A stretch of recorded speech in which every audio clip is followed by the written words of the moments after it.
Excited about our brown bag today. For those of you who don't know, this is Sexual Assault Awareness Month, hence the teal. And it's also Minority Health Month. So what a nice way to kind of bring the two together. And we always try to do a brown bag during Minority Health Month for kind of an emerging topic. Last year we did the heroin opioid epidemic in Kentucky. This year I really want to make you guys aware of what's happening in our own backyard as it relates to human sex trafficking in Kentucky. I think you're going to be surprised. I think you're going to realize that it's a public health problem and not just something that everybody else in law enforcement and everybody else should address. So I'm going to read you a little bio on each one of our speakers, and then I'm going to let them do their presentations, and then we'll open up for questions at the end, because I'm sure you're going to have some. All right? So let me start from working left to right. We have Gretchen Hunt, who is a JD and Director of the Office of Victims Advocacy in the Office of the Attorney General. She has got over 15 years of experience in dealing with victims of sexual assault, domestic violence, and human trafficking.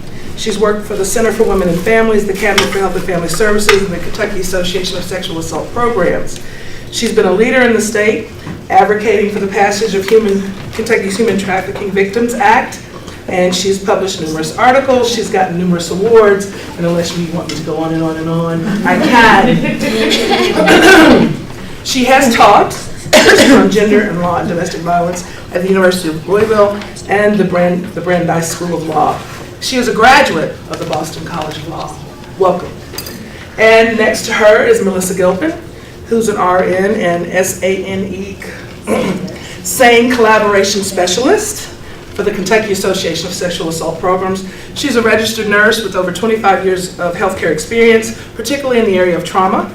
She's been a sexual assault nurse examiner in Kentucky since 2005. She began working for KSAP in March of 2014 to provide assistance to Kentucky's 13 rape crisis centers. And she currently coordinates and serves as an instructor for Kentucky's Sexual Assault Nurse Examiners and Sexual Assault Response Team course. And finally, we have Ms. Brittany Thomas, who is co-chair of the Lexington Human Trafficking Task Force and leads the Hope Children campaign in Lexington, Kentucky. She does a monthly street outreach program aimed at providing resources and information to domestic minor sex trafficking victims, and she also provides training on identifying those victims of human trafficking and assisting agencies in developing response plans. So welcome. Turn the floor over to you all. I guess I'll start. I feel like after their bios, I can tell you that I colored a gold star in kindergarten and stayed in line. So what I'm going to talk briefly about is just the community aspect of human trafficking. I work as one of the co-chairs for the Lexington Human Trafficking Task Force, and over the past several years, what I can tell you is that human trafficking is a crime that does not discriminate. It's happening across the board to all people. There's really no person that is exempt, I would say, from being exploited. And in order to combat this issue, we have to do this and address it from multiple levels. This isn't just a public health problem, it's not just a legal problem, it's not just a healthcare problem. If we're going to address this collaboratively, we've got to hit it from all different angles. And so a couple of things that we do at the Lexington Task Force is we make sure at our task force meetings we have people from all walks of life who attend. So we have people that represent NGOs, we have law enforcement, we have attorneys, the U.S. Attorney, Assistant U.S. Attorney David Marie is the other co-chair of our task force, and so we work really hard to make sure that we're providing as much of a diverse atmosphere on the task force, because if you just provide services from the victim services standpoint, then you lose out on the legal perspective of things. So what we want to try and do, again, is address this from a community aspect, because this is happening in all communities. I can tell you that Frankfort has a really good and strong task force that was recently started by Donna Jackson. I'm going to send out her information so that if you guys are local here in Frankfort want to be a part of that, they would love to have that and have your input and representation on the task force. They're fairly new, so they are working really hard to get a lot of different areas in state government as well as federal law enforcement, local law enforcement to be a part of that task force. In Lexington, we kind of have little subcommittees where everyone has certain issues that they address. As a task force, we have certain people that do trainings, we have different people that provide victim services that can come to the task force and say, hey, I have a victim that needs help moving into an apartment, we need some clothing items, or we need furniture for this victim. And so as the community is able to respond, what we see is that when victims have that trauma-informed approach presented to them, they have better outcomes. So if it's a domestic minor, which is something we've been working on in Lexington, is addressing responses to these kids. Oftentimes these are hard to work with and hard to place children, and if all we do is detain them, their outcome is not very good. They continue to run away once they're out of detention. And so what we've been able to do in that area is work with our community resources. The issue oftentimes is not that there are not enough resources available, it's that everyone doesn't know what's available to them. So we've been able to work with UK and develop some protocols so that kids, instead of being detained, can actually be sent to some trauma-informed resources that are available in the community that can hold them long enough until a long-term placement can come about. And that all happened through the task force because we had the Cabinet for Health and Family Services come and say, hey, here's an issue we have. And then we had people on the task force who said, you know what, our agency can help you with that. And so one of the things we would recommend if you're working in this or you want to get involved is that you would reach out to people across all walks of life and all professions, because each profession has its own strength, and if we cannot reinvent the wheel but pull from other agencies, we're going to save resources, we're going to save funding opportunities and not be competitive. And that way it's not about the agencies, there's not one agency that is going to take the credit for it, but it's about the victim. And when you can remember the issue is that children in our community are for sale, that's what it's all about. There are adults as well. And so when we focus on the victim rather than the specific agency that's coming in to save the day per se, it becomes a much better process for the victim. So everything that we do from a community perspective is very, very victim-centered. We want to make sure that they get resources from all different angles, and not only is their recovery trauma informed, but their experience with healthcare providers when they initially are seen and rescued, as well as they go on into the legal perspective of things, go through maybe hearings and trials, that all aspects of that are trauma informed. So like I said, the best way that I would recommend you do that is attend your task force meetings. If you live in a different area, let us know. We have some resources that we can give to you on where a task force is that's closest to you, and just show up. That's kind of how I got involved with the task force. I didn't get an invitation, I just Googled them and I showed up and was like, I'm here, and I don't really have a title, so I gave myself one, and and it worked. So that's what I would recommend you do. People sometimes think you need a certain degree or a certain level of experience, and while that is often necessary and needed, we also need people from communities of faith and other people. So the way that I see it is everybody can live their life in a way that allows somebody else to be free. And if you can do that for your personal life, do that. If you have a strength that's not connected to your work profession, offer that. But the more people you have that represent the task force, the more victims you're going to have that represent the true aspect of what's going on in your community. Well, I don't know how to follow that. So just sort of piggybacking on what Brittany said, one of the ways that we can address trafficking in our communities is, first of all, to just bring education and awareness. This is an issue that most people feel so far removed from. That's something that we see in movies. That's something that we cannot connect to as being part of our community. And some of our community members that are most likely to interact with victims are our healthcare providers. In multiple studies that have been done, healthcare providers are somebody that victims of trafficking, victims that we know from having interviewed and discussed their history from victims who have been rescued. Many of them, and depending on whose research you read, anywhere from 35 to 88% of victims while they are in this trafficking lifestyle have come into contact with healthcare providers who could have asked questions that may have led to resources to help them escape that lifestyle, and just didn't. And just didn't for whatever reasons. They didn't know that those questions were there to ask. I became involved in a human trafficking task force at the request of the director of the Rape Crisis Center in the city where I was working in the emergency department at the time. It was nothing I'd ever thought about. And she said, hey, we're trying to form this human trafficking task force, and as a sexual assault nurse, would you be willing to come and sit on it and sort of talk about the treatment that the hospital could provide from a healthcare standpoint? And I said, sure, well, that's interesting. So I was all dressed up and ready to go to a meeting one day, and I was coming through my ER because I had scheduled our conference room in the hospital, and one of the ER docs said, well, where are you going? And I said, I'm going to sit on a human trafficking task force. He said, trafficking? I mean, that happens. And this is not an uneducated person. This is an emergency room physician, an educated man, a man who has done a lot of traveling, and it was not, and that was a true question. That was his instinctual question. Does that happen? And not only does it happens so frequently and in so many of the communities in Kentucky where we live.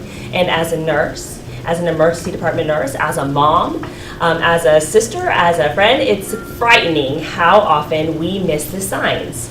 And once I began to, just like Brittany, just sort of Google and seek out education and seek out more information, I started thinking back to patients that I had taken care of in the past. And things that they had told me that maybe I missed opportunities to be able to connect them to resources that may have helped them. So as healthcare providers, that's one of the things that we can do is to educate everyone in not only in the emergency services field, but in our behavioral health field, the people that are most likely to come in contact with victims at some point during their trafficking. Because healthcare providers are typically trusted, especially with the younger adolescents, and especially nurses. Nurses have been, for decades, seen as one of the most trusted professions, and that's global. That's not just in this state, not just in this country. So, and nurses typically can build rapport with patients. Nurses have a unique ability to separate a patient from the friend or the family or the domineering person who may be with, because there are typically really good reasons to do that from a nursing standpoint, whether it's to take them for a specific test or to do an assessment or to put them in a hospital gown. So we've got a lot of opportunities to build rapport and build trust and to ask the right questions for the patients that we see. So this education is really, really important. It's important that communities understand that seeking out education is important so that we can get into the hospitals. I feel a little bit like a bully sometimes. I just wonder, I have found that phone calls don't really work well when I'm trying to get education in the hospitals. I just walk in to emergency departments and they have a harder time saying no to my face because I'm pretty friendly. And I bring cookies and that all the time. So providing awareness, providing education, and understanding that these victims, these people that we serve in the communities, they're not hidden. They're not people that we don't see. They are in plain sight. They are people that we see every day and people that we're providing services to. So unless we're looking for triggers, unless we're asking the right questions, then we're missing opportunities to really serve these victims and get rid of trafficking in Kentucky. So there's a lot that we can say about trafficking, and I think I'll just lend some insight into a little bit more, piggybacking on what Brittany and Melissa have shared with you, and echoing that a collaborative approach is really, really important. And I love engaging with public health folks because you all look at the ecological model and you look at all the forms of change that need to happen, and you're data-driven and you're evidence-driven. So I think those of us in the criminal justice field and the victim services field have learned a lot from public health that we need to really think globally about these issues, not just the health impact of trafficking on our victims, but how we go about addressing these issues. So it's interesting that Brittany began with that more global picture of community involvement, because that's really true to a public health approach, and we really support that. Just a little bit about background about what our law says in Kentucky. I'm a lawyer, so I have to begin with that. That's my frame of reference. And then I can talk to you a little bit about the data that we've gotten so far and a little bit about how that's collected, because I think you're public health folks and you like data, so that's good. I can talk to you all about that. So the first is really to understand that since in the year 2000, the federal government said, you know, we have the 13th Amendment on the books, which outlaws slavery. And we had various involuntary servitude statutes in federal law outlawing other practices that are akin to slavery. But they didn't really capture a critical form of slavery both labor and sex slavery, which is really trapping somebody through psychological coercion, and more modern forms of coercion, such as getting somebody hooked on heroin and keeping them dependent, which is a major form of coercion in sex trafficking cases.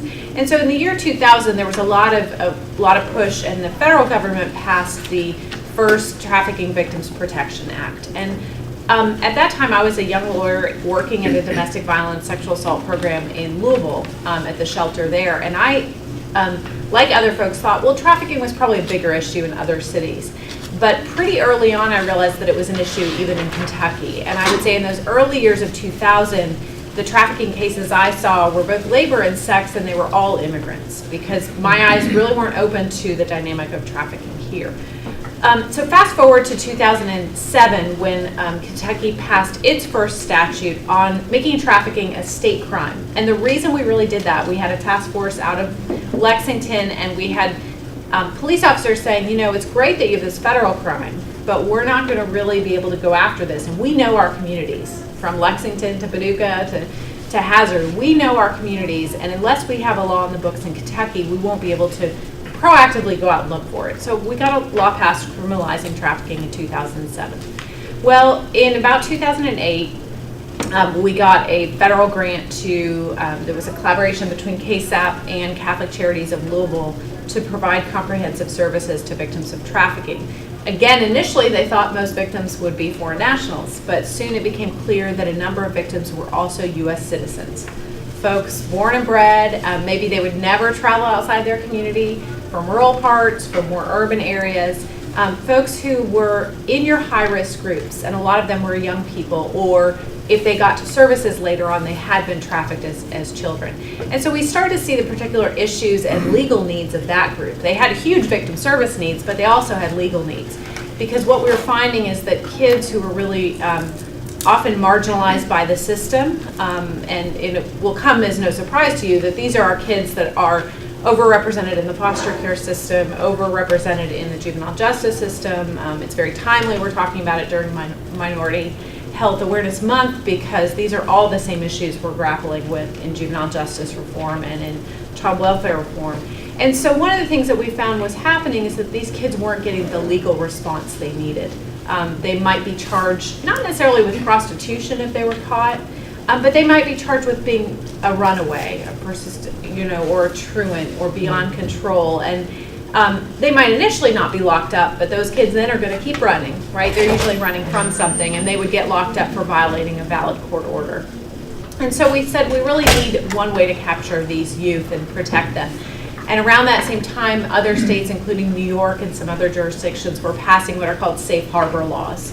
And those decriminalized youth and gave them services. And so there's really a two-part problem we had. First problem that we identified is these kids were getting locked up, and not through always bad intentions on the part of judges or law enforcement. Sometimes they thought, I gotta keep this kid safe, and that was their idea of safety, was I gotta lock this kid up, or the law is on the books, I have to follow it. But the other problem was that our child welfare system has traditionally been structured to step in where a parent or caregiver is not caring for a child or is abusing a child. So when it was an outside perpetrator, an older boyfriend, a woman in the neighborhood who was pimping out this kid, that wasn't traditionally what child welfare would take on as their caseload. That would be a criminal justice issue, but unless there was neglect on the part of the parent, they wouldn't intervene.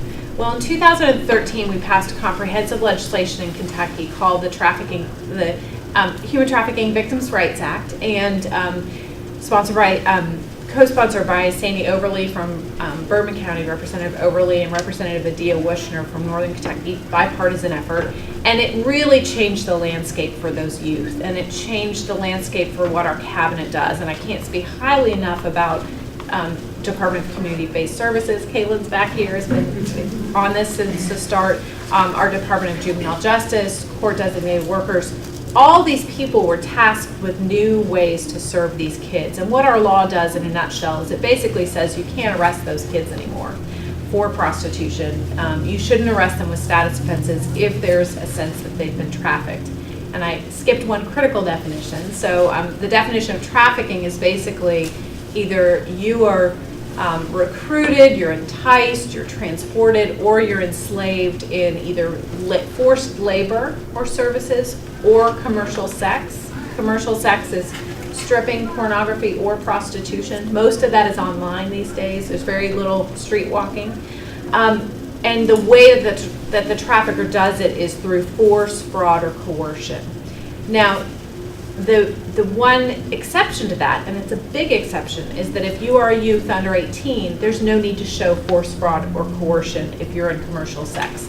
There is no such thing as a teen prostitute, any more than there's such thing as a teen porn star, a child porn star. We would, our stomachs would turn at that, and they should at the expression of calling somebody a child or a teen prostitute. So the law really codified that, our state law did, and said they are victims. They should be treated as victims. They shouldn't be locked up for acts that they're usually forced to commit because the trafficker's making them do it. And this is the critical part, and the cabinet can serve those kids, even if it's a non-caretaker perpetrating the abuse. So that was a big change in our law, and I just wanted to kind of give you a framework of that. We're still working. After this brown bag today, I'll be going upstairs to DCBS to partner with a number of folks to work out some issues that we're still evolving to broaden the continuum of care for youth identified. But one of the things, and I want to talk a little bit about data, then we'll open it up to questions, is that what we are finding is, first of all, if you look nationally at trends on trafficking, it's hard to find numbers. The State Department has estimates of how many people they believe are trafficked into the United States. They also have estimates of how many youth may be at risk. I think helpful numbers, if we're looking globally, are to look at, and I've gotten away from just talking about only people identified as victims of trafficking. Most victims will not self-identify. By the time we get down to that definition, we're way down the stream. I'm much more concerned at looking at those who are at risk. So for those in labor trafficking, your at-risk groups, where we have seen cases in Kentucky, include janitorial staff, subway and restaurant workers, domestic servants, individuals working as maids or nannies in homes, agricultural workers, workers on horse farms in the construction industry, kind of low-wage workers who fly somewhat under the radar. They're sort of the invisible people who do a lot of the work that keeps things going. I'm cognizant of that the week before Derby, right? That all that is happening. The at-risk categories for youth appear to be nationally the trends. Look at, again, kids who are running away, kids who are in the foster care system. You do see some disproportionality in terms of race and ethnicity. And I think that's just a reflection of also which communities are more involved with those systems. And then I would also really stress that you see high vulnerability of other marginalized groups. Transgender youth are at very high risk. We have seen in Kentucky a number of cases involving folks with intellectual disability. So I think, again, and these are not unusual in terms of looking at vulnerability to sexual assault. So one last thing on data. There are a number of ways of who's collecting data. Per the HTVRA, the Trafficking Victims' Rights Act, the cabinet has to collect data on how many reports of child trafficking each year, how many substantiation, and roughly what happens in those cases.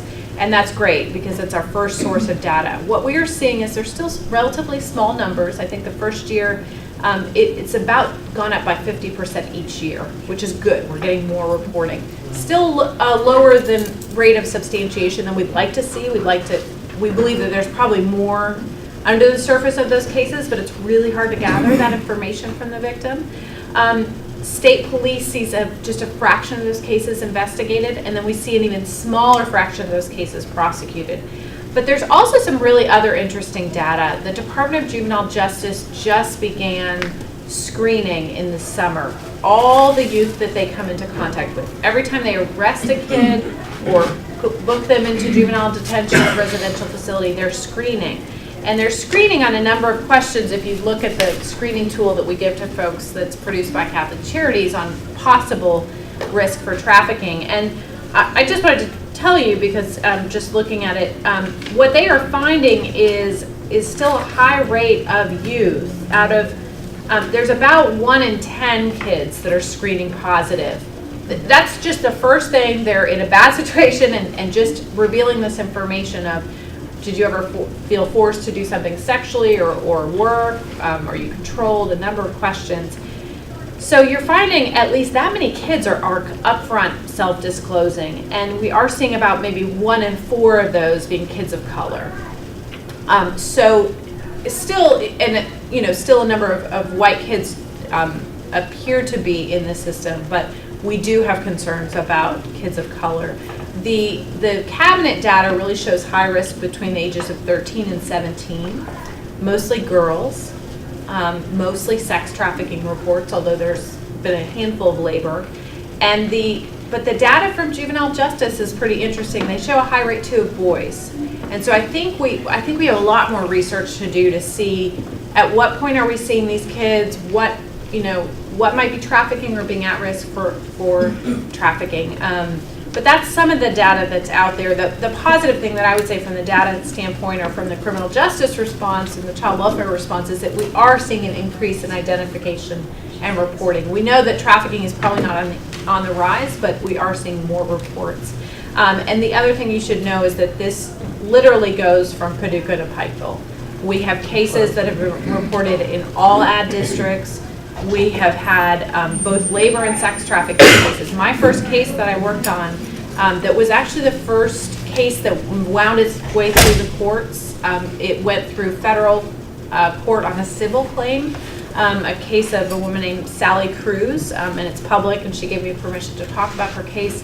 But that was a domestic servant case, a Filipino woman in Paducah. So that was one of the first cases, was way out in West Kentucky. But these cases are happening in rural areas and urban, and unfortunately we see it very tied with the drug epidemic, with kids being traded for drugs or getting hooked on drugs and then engaging in survival sex. So I'll shut my mouth now so we can move on to more questions and see what's relevant to you all. Questions? I have several.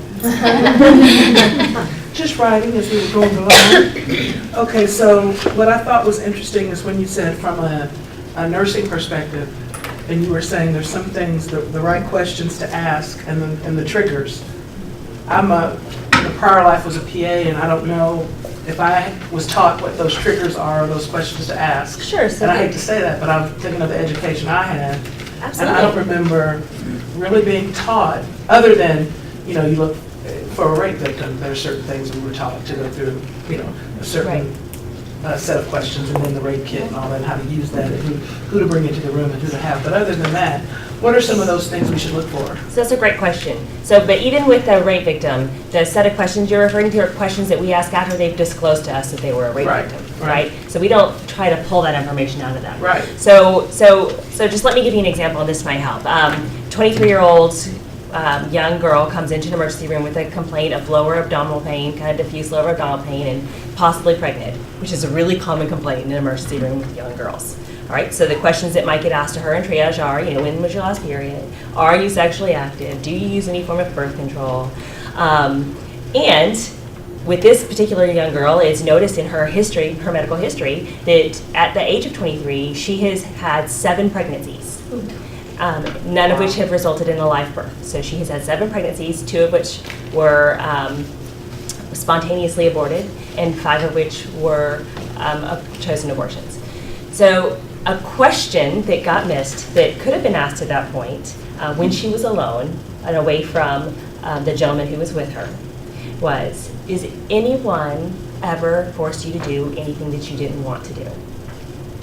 Because at 23 years old, not that it's impossible to have 7 miscarriages and intentionally have been trying to get pregnant, but that's an unusual circumstance for a patient to come in the room. So what typically gets asked to her is, when's your last period? Do you want information about birth control? Because it sounds like you could use it. Rather than and I can tell you exactly. So rather than allowing, the nurse knowing there's something not right and her behavior is a little bit odd, but we're going to move on because that's not what she's here for. She's here for her belly pain. She wants to know if she's pregnant. So looking for things that just don't make sense. Chronic infections, sexually transmitted infections. With young girls, chronic urinary tract infections. One of the most common causes of urinary tract infections is sex.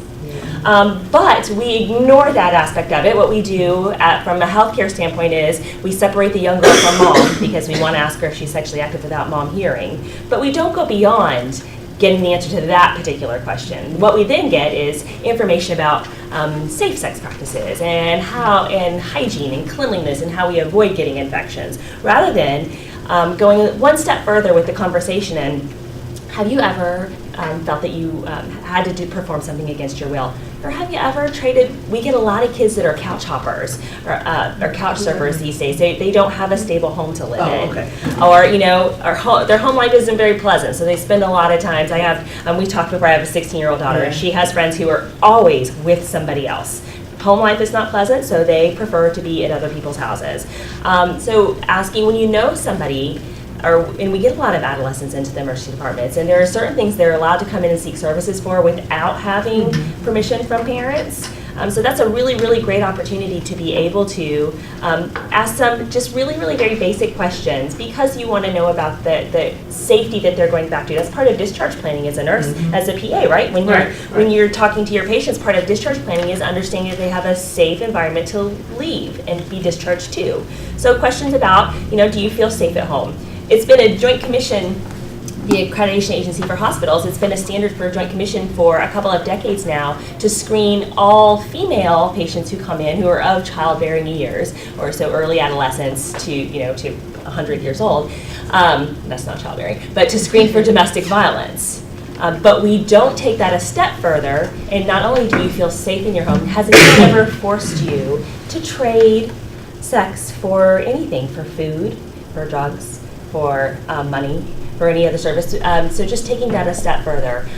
What generally happens, I think, if you've been in an ER, you'll get sort of a line of real quick question scenes. Do you feel safe at home? Has anybody ever hit you? Click, click, click, no. Without a whole lot of attention being paid to the facial expressions while we're giving those answers, or a whole lot of us feeling like anyone really cares what my answer to that is. Kind of like, how you doing today? Fine. It's a rote question that they typically ask. And so what I have found is when we're able to get into hospitals and talk to the emergency department staff, those questions, the way they ask those questions changes a bit. And you can see, I have yet to do a training with nurses where I haven't seen that light come on, that they're thinking back to a patient that they felt something was just not right, and now they're wishing they'd ask that question a little bit differently, or maybe pay them more attention to the answer. Does that answer your question?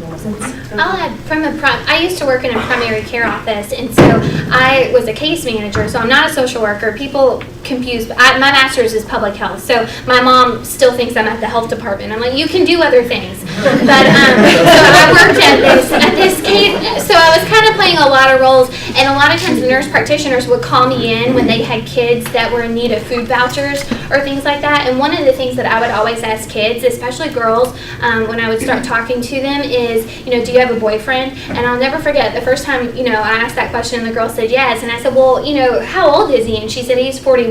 And this was a 14-year-old girl.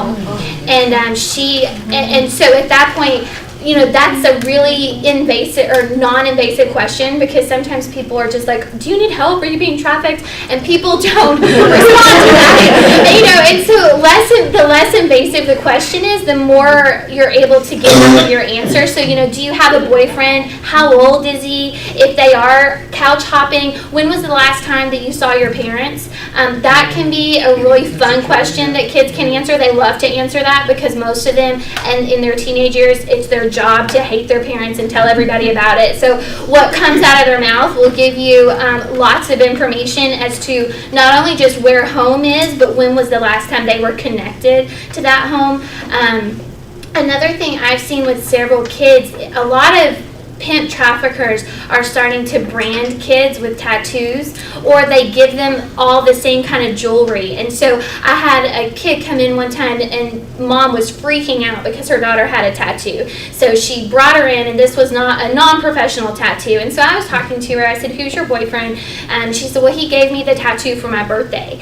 And usually the clues are not this obvious. I said, well, what's your boyfriend's name? And she said, Wolfgang. Yeah, it's never that obvious, but that was her boyfriend's name. And she had a tattoo of these Chinese character symbols on her wrist. I'd never seen that before. It wasn't 4 days later that I had another mom coming in panicked because her daughter got a tattoo from her boyfriend for her birthday, and it was the same exact Chinese characters, and the girls all thought that these character symbols were their name. But I actually took some pictures of them and was able to compare, and they were identical tattoos, ended up being on 4 kids. And so sometimes, again, it's either a piece of jewelry or a tattoo. We've seen that a lot. I was in the ER a couple of nights ago with a girl that had a tattoo across her chest. And it's a tattoo that I've seen several times on women that are being advertised on Backpage. This girl, an easy question that really triggered me for this case is I said, "Where are you from?" And she said, "Well, I don't really know. I'm from everywhere." And I said, "Well, if somebody asks me where I'm from, I grew up in Paducah, but I live in Lexington." That's an easy question that you should be able to answer. And I asked this girl, I said, "Well, what do you mean you're from everywhere?" And she said, "Well, we lived in Florida for a little while, and then he and I moved to Tennessee, and then we moved to Indiana, and last week we lived in Bowling Green." And so you could tell she had been moved around a lot. Was she being trafficked? I don't know. And that's kind of not what we have to figure out. But I do know that that's a lot of moving for somebody who's only 19. And when she talks about he and I we moved all the time. Her boyfriend was 37, and he was a truck driver. And so she had been with him since she was 15. So there was just a lot of stuff, but the less invasive the question is, I think the more likely you are to get a response that not only matches what their face is saying, but also what's coming out of their mouth. And if you do suspect, so if you suspect you suspect the person is a minor, under 18, you don't have to know for sure. Right. Somebody looks young, you're out somewhere, you are mandated to report that to child welfare if you suspect labor or sex trafficking of a youth under 18. And so it's really, really important that people know that and they share that with individuals, that if you have contact, and you all have such broad reach, with public health departments, with schools, with all certain areas, teachers are going to hear things, and that they know that everyone's a mandatory reporter. And also that the National Human Trafficking Hotline number, which is on a lot of things, and I brought materials, is after the 1-800, KY Safe 1 number for child abuse reporting. The hotline number is administered nationally, and they will connect you with the relevant service. So if you're just saying, "Look, I'm driving up from Nashville and I stopped at this truck stop and I saw some really suspicious activity. I don't know, but I just had this training. Can I report this truck stop and that I saw what looked to be some teenage girls going from cab to cab?" You can report that tip. And if they think it's an actionable tip, they'll notify law enforcement.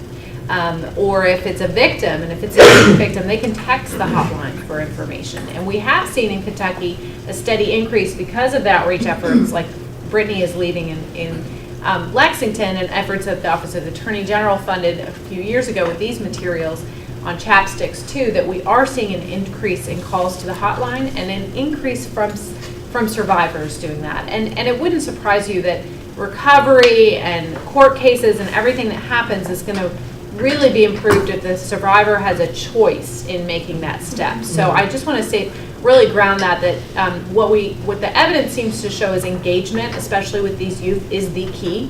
Engagement to get the disclosure, engagement to keep them involved.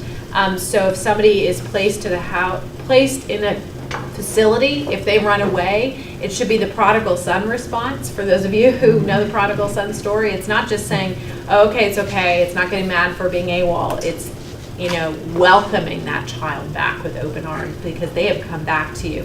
Really different, really a big paradigm shift. But engagement is, again, what you're showing, because what trafficking does is, it breaks down trust with other people. That's what trauma does, and you have to fill in what the pimp trafficker has been providing. Basically, you have to figure out what was that need that child had. So, and we've tried to structure our laws and efforts to be based in evidence to the extent possible, to really understand what happens to these youth and these adults and how can we minimize trauma, even in our laws, to prevent detention and prevent these responses that really hurt people even more than they've already been hurt. I have a question. What is Backpage? Can I answer that? So Brittany was the first one in the state to really start doing some research. She did research, 4 or 5 years ago? On the Derby, and saw that Backpage, which is where you can sell your tractor, you can also be advertised as an escort. I am It's like a very, Craigslist. it's like a Craigslist. Yeah, I was gonna say, it's like a- But there are umpteen sites, and I'm very proud. There's an app now. There's an app. I'm very proud of the Office of the Attorney General because we have a cyber crimes unit, and these investigators, I was sitting with them yesterday, and they are using the most innovative new tools to be going through that, looking for at-risk youth. The Attorney General's office, our cyber crimes investigators have assisted local law enforcement in 2 recent trafficking cases, one that uncovered a 17-year-old, and that's just since January when our new General Bashir took office and has made trafficking a priority. But unfortunately what happens is that this is an unregulated market. There's no labor inspectors that go in to check IDs of people advertised on Backpage. And if you go on Backpage and you look at escorts, you'll see it's pretty obvious. Now before Derby there's an uptick, so you'll see Winner's Circle, very provocative pictures, and you can call this number. And we are working really diligently to be able to look through those ads and see which ones are really at risk or appear to be either youth or people where there's coercion. And it's hard to do, but there's some new tools out there to really identify how are you most likely to uncover a victim. Got another question. Don't know who gets this one, either Brittany or somebody. But you were talking about collaboration and making sure that everybody is doing your education and awareness piece. How is that working with our school systems, with our local health departments, with our other agencies to make them aware of what some of those triggers and signs are, and how familiar are we? I think that's why we're having aha moments in here, and we're kind of going, wow. So whoever. I'll say just a little bit. It's been really hard, especially in the school systems. A lot of times when you say the word sex in school, people flip out, and when you say sex trafficking, they just flip out even more. And so it's been really hard to get the education into the school systems from an aspect where all kids would receive this education.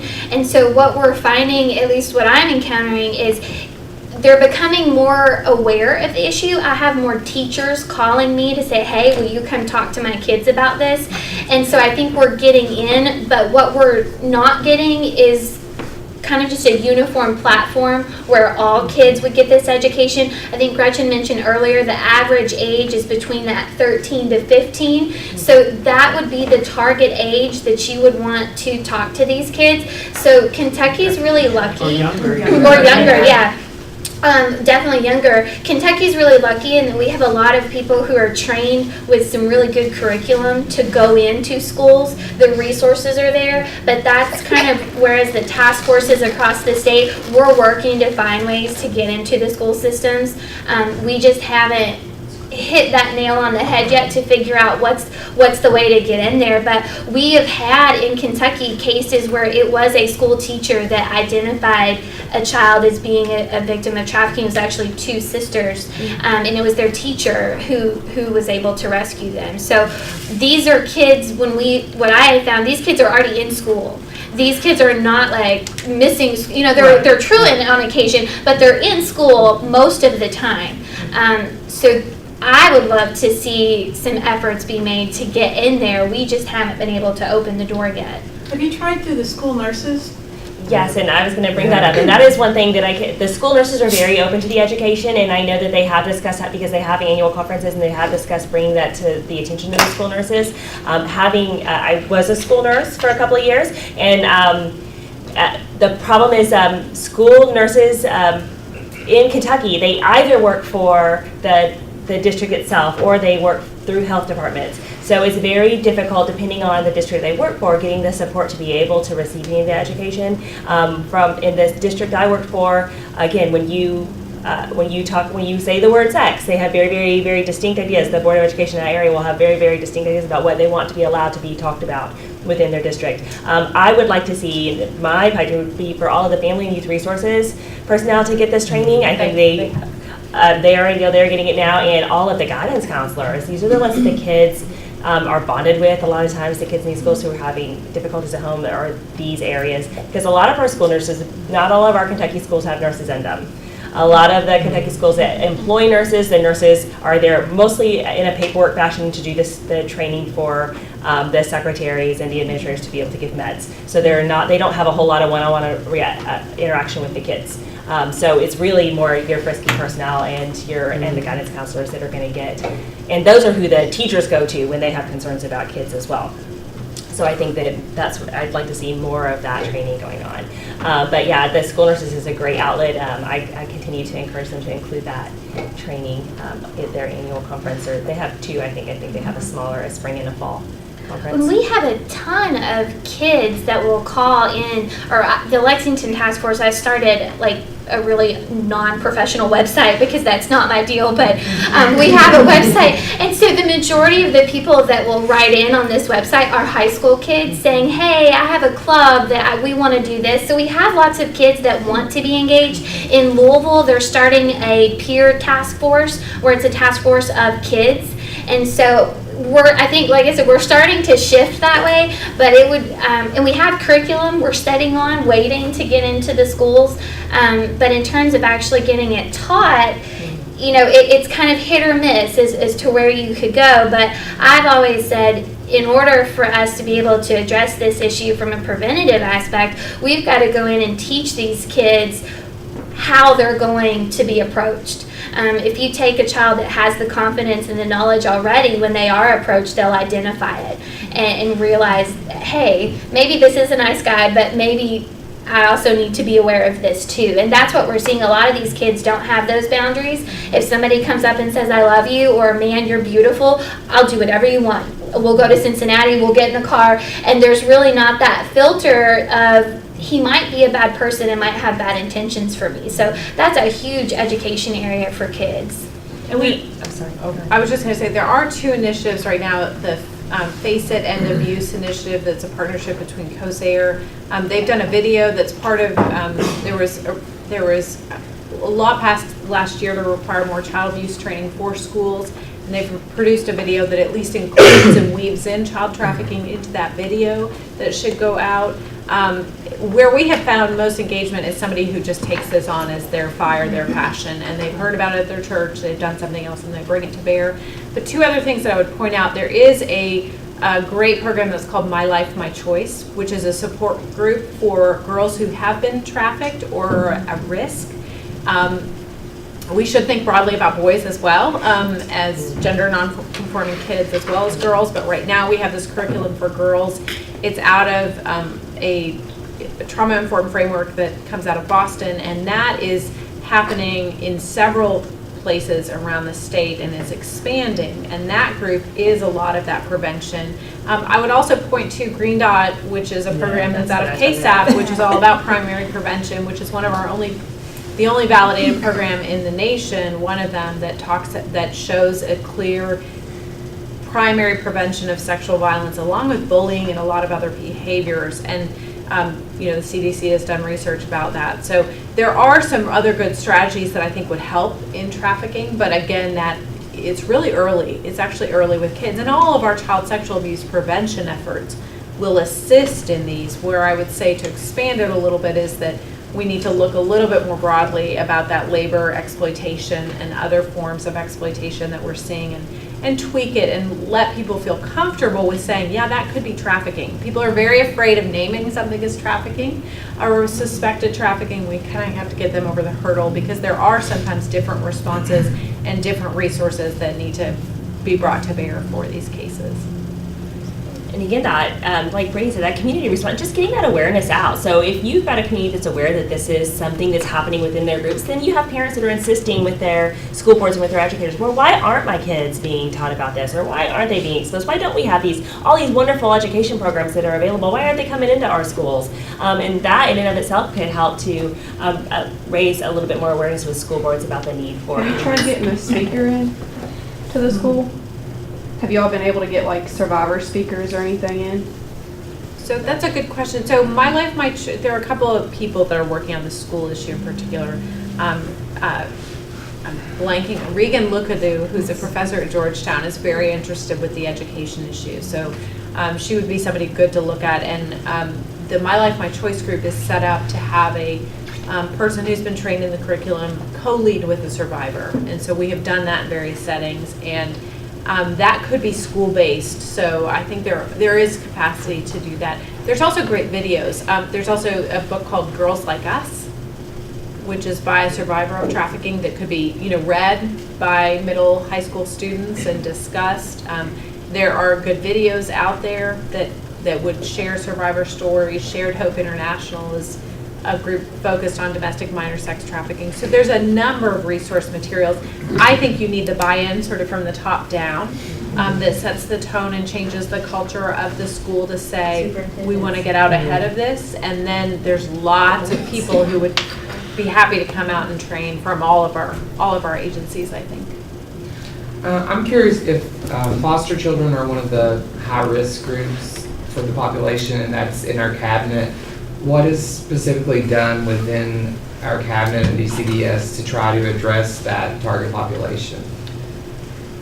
So I can't speak for the cabinet. I know that well, in general, maybe. It's a high-risk group. I mean, I get why it's a high-risk group. I think that the cabinet has done, the cabinet has trained all workers. The cabinet also has structured a system where any report of trafficking, this is really unique and it's extra attention. They got not $1 more funding to take on these cases. So, but they basically, if a report of trafficking comes in, that also has to be reported to central office within 72 hours, and they're really tracking those cases and providing assistance to the workers out in the field, which is really unique for child abuse cases. Usually there's not that kind of double, that teamwork in that way, just because of capacity.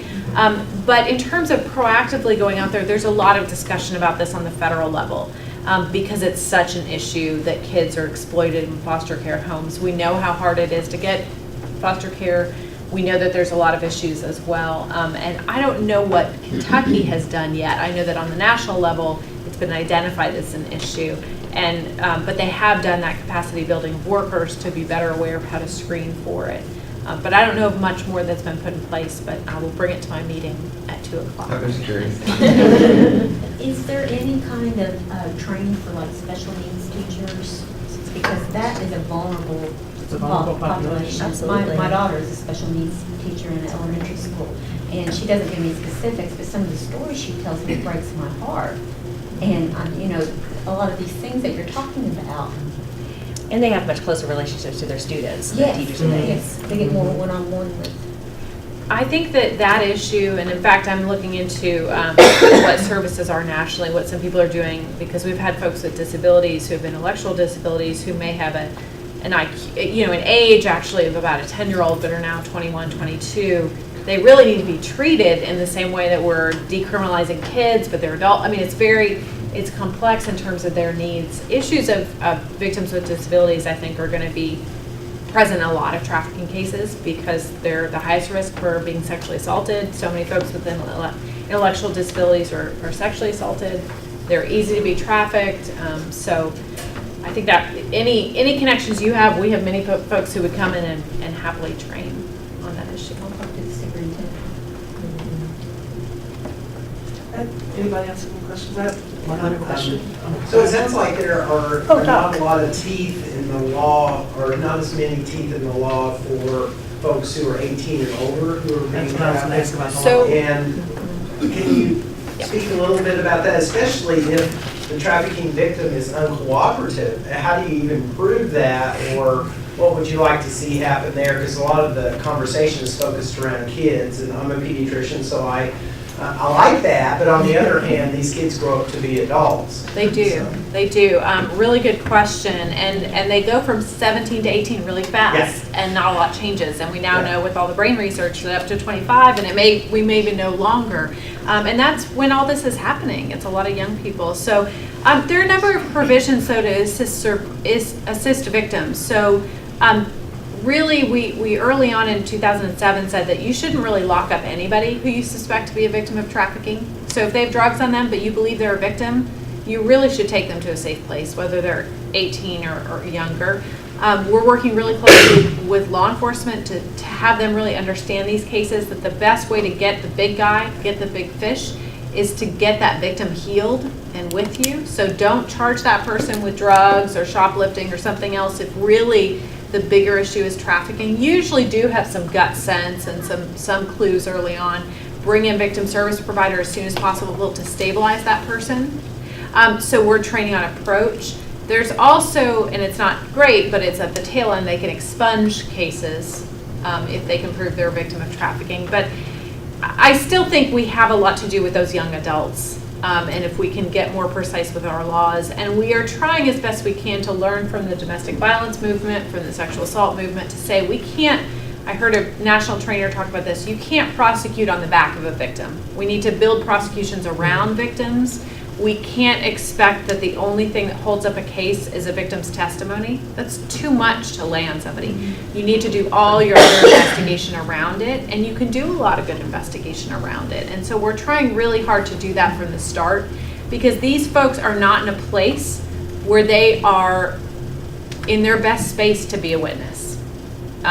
They're people with dignity, but they may be in a really difficult point in their lives where they have poly-victimization, they have drug addiction, they may still be stripping while the case is going on. It's really hard to put that person on the stand and have a jury understand that really they weren't in control of their destiny. So. I'll say Kentucky Rescue and Restore is the program in Kentucky that really does a phenomenal job of providing wraparound services, and they are learning as they go, but some of the services they're able to provide to adults, because the cabinet provides the services to children. So really Rescue and Restore, their direct victim service work is with that population that's 18 and over. They have resources to provide safe housing. Sometimes that can be finding placement in a residential facility. Other times it's just a safe apartment in a community that's away from their trafficker where they can feel safe. We're working to find trauma-informed therapists who know how to deal with this type of trauma. It's much different than what you would expect, but Catholic Charities is the umbrella in which Kentucky Rescue and Restore is under. And so they have case managers. Marissa Castellanos, who was supposed to be here but couldn't, is the program director for the entire state. And so they have multiple mini Marissas throughout Kentucky that really work and surround these adult victims with wraparound services. And so part of finding those services is she attends all the task force meetings, and so the services that we have in Lexington are going to be different than what we would have in Pikeville, and that may be in really good ways and it may be in really awful ways, but we're working with the communities to really provide those services. Most of the time they will tell you right off the bat they need safe housing and they want to see a doctor. And so especially if you're working with somebody who maybe has no identification, no insurance, that can be really hard. And so that's where Catholic Charities and Kentucky Rescue and Restore walks in and fills in the gap. They have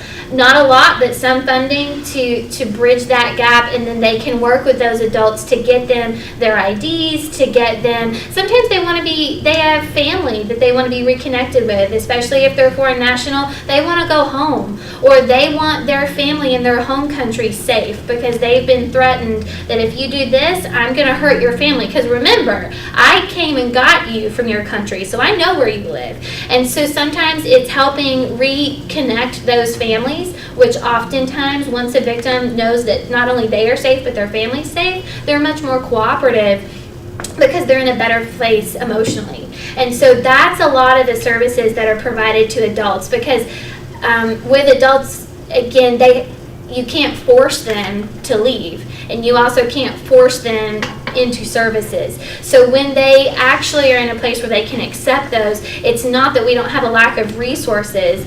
Sometimes it's just that whoever's working with that victim may not know the resources available for them. So Kentucky Rescue and Restore, regardless of what county or what ad district you're in, would be able to provide those services for adults. And I want to close with one case that really worked, just to give you an example of how this all should ideally work together. So if I can piggyback on what Brittany said, and she's responsible for a lot of this.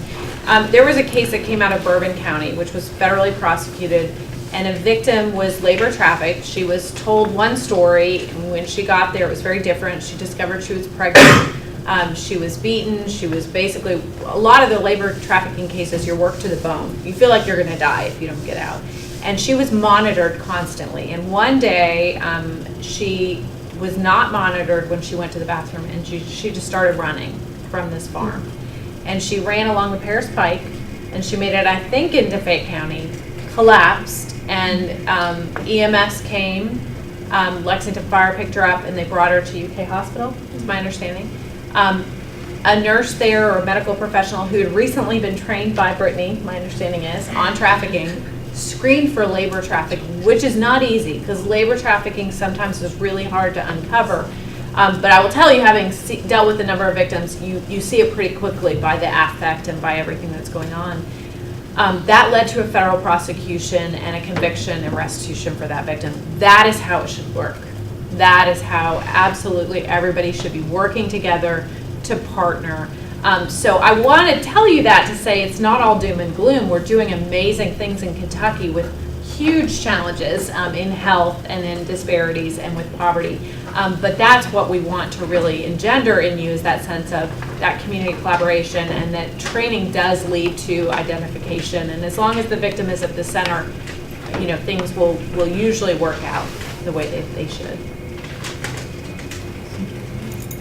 Anybody else? Let's thank our panel.